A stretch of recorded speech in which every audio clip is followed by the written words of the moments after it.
Alright, so when looking at this proof, we have a few things in the given. What I see is what we can use from the given, and once we're kind of at a roadblock, we're not sure where we should go, we'll start backtracking from the proof.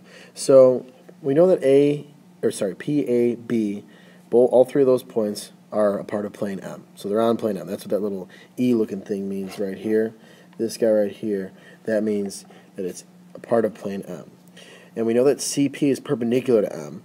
We also know that angle BAC and angle ABC are congruent. So let's mark up our diagram. We know that these two angles are congruent. We'll use red for what we know, and then later on I'll use blue for what we want to prove. So we know those guys are congruent, and if I've got those guys congruent, I know that these are also congruent, because if the angles are base angles are congruent, then the legs are congruent. Okay, and let's see here. We want to prove that PAB, this guy down here, and this guy down here, those two angles are congruent. On that triangle that's like part of the plane there, it's sitting on the plane. So we want to prove that those are congruent. We know that a possibility would be to prove that these sides are congruent. Okay? Now,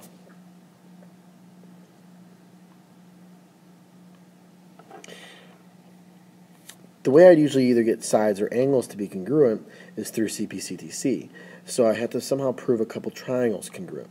Well, I know already that CA and CB are congruent. I know that CP is congruent to itself by reflexive. And since we have this part right here, CP is perpendicular to M, I know that it's perpendicular to any line in plane M through the foot. So I know that these two angles are right angles because CP is perpendicular to AP and CP is perpendicular to PB. So from this point, I can prove my triangle's congruent, use CP/CTC, and finish the proof. So let's write it out. So I have my given information. I'm not going to write it here because I'm going to run out of room on this iPad. So I'm going to start right on step 2. And let's go with CA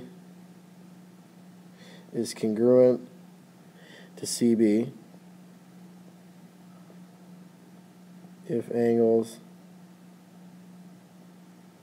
then sides. And let's see here, step 3. So we've got those. I know CP is congruent to itself by reflexive.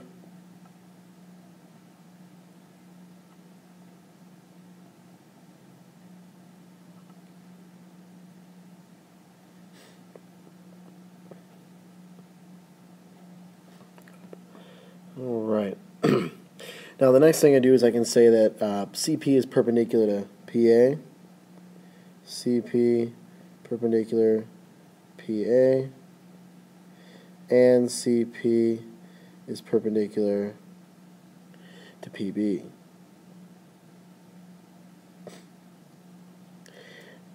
And my reason would be if a line is perpendicular to a plane, then perpendicular to any line in the plane, but we know it has to be through its foot. So it's not like CP is going to be perpendicular to AB, because AB doesn't even touch CP. So there's no way it can even be congruent to it. So it's only going to work with AP and BP. All right. Now from there,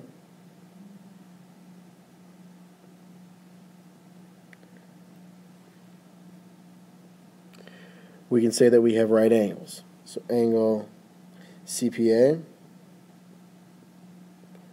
is congruent to angle CPB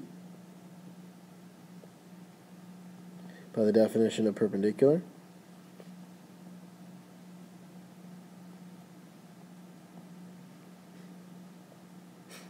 Now I have my triangles congruent by hypotenuse, leg, right angle. So triangle CPA is congruent to triangle CPB.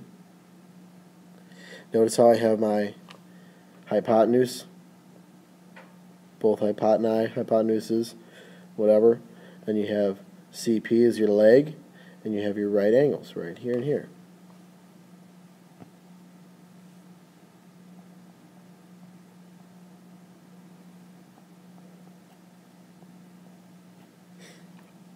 All right, step 7. I know that PA is congruent to PB by CPCTC. I know you all know what that stands for. Corresponding parts of congruent triangles are congruent. And lastly, well, if those legs are congruent, then I know that my base angles are congruent. Angle PAB is congruent to angle PBA. And that is by, if the sides are congruent, then the base angles are congruent. That's it.